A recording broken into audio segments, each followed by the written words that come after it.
బోటుకప్ప encounter ఆపాలి, కండ్లకు గంతలు కట్టి ఉద్యమ నాయకుడు వెంకన్న నిరసన వ్యక్తం చేశారు. ఛత్తీస్గఢ్ రాష్ట్రంలో బీజాపూర్, దంతేవాడలో ఆపరేషన్ ఆకర్ష్ పేరుతో బోటుకపై కౌంటర్ చేసి అమాయకులైన మావోయిస్టులను అతి కిరాతకంగా కాల్చి చంపడంపై ఆగ్రహం వ్యక్తం చేశారు. ఈ మేరకు డోర్నకల్ మండలం ములకపల్లి గ్రామానికి చెందిన తెలంగాణ ఉద్యమ నాయకుడు కోదాటి వెంకన్న కండ్లకు గంతలు కట్టి నిరసన వ్యక్తం చేశారు. మావోయిస్టుల స్థావరాలను తెలుసుకుని భద్రతా బలగాలు అతి దారుణంగా చంపడం దారుణమని అన్నారు.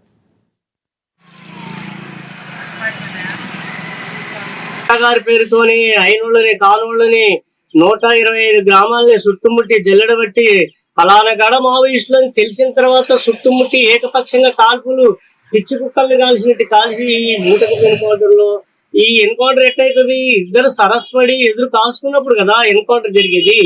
ఎన్కౌంటర్ జరిగితే వాళ్ళు 20 మంది చచ్చిపోతే వీళ్ళు 10 మంది చచ్చిపోవాలి కదా. కనీసానికి మరి ఒకవేళ ఎన్కౌంటరే జరిగింది రియల్ గా అనుకున్నాం, ఎన్కౌంటర్ జరిగితే మరి భద్రతా దళాలు పోలీస్ జవాన్లని హెలికాప్టర్లో తీసుకుని హాస్పిటల్ వేసినట్టు మావోయిస్టులను కూడా వేయాలి కదా. కాల్చిన తర్వాత వాళ్ళు ఎటు పోయలేరు కదా.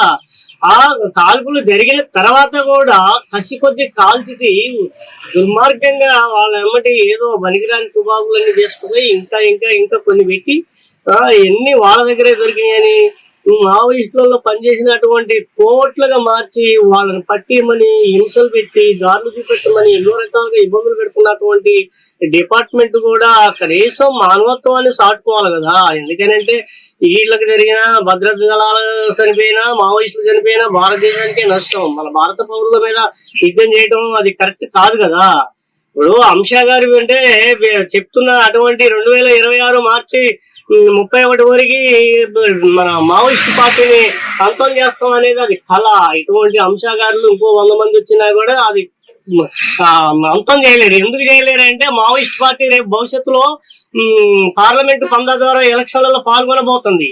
బీజేపీ పార్టీకి దగ్గర పడ్డట్టే రోజులు. ఇప్పుడు ఆనాడు ఉమ్మడి ఆంధ్రప్రదేశ్ లో ముఖ్యమంత్రి గారు చంద్రబాబు నాయుడు చేసినటువంటి హింసని చంద్రబాబు నాయుడు గారు చేసిన కన్సైలో నడుపుతున్న అంశా గారు రేపు బీజేపీ పార్టీ కూడా ఇవాళ సొంతంగా పోటీ చేసే పరిస్థితి లేదు. చంద్రబాబు నాయుడు గారు ఉమ్మడి ఆంధ్రప్రదేశ్ లో చేస్తున్నటువంటి హింస మరీ ఘోరంగా ఆనాడు టాడా చట్టాన్ని ఉపయోగించి హెచ్చోళ్ళు పచ్చోళ్ళు అందరినీ కేసులలో పెట్టి బూటకపు ఎన్కౌంటర్లో 1189 మందిని కాల్చి చంపినటువంటి తెలుగుదేశం పార్టీ పతమైపోయింది. ఎందుకు పోయిందని అంటే అదే విధంగా ఇవాళ చంద్రబాబు నాయుడు గారు కన్సైలో నడుపుతున్నటువంటి అంశా గారు బీజేపీ పొత్తు ప్రభుత్వం అదే దుర్మార్గమైన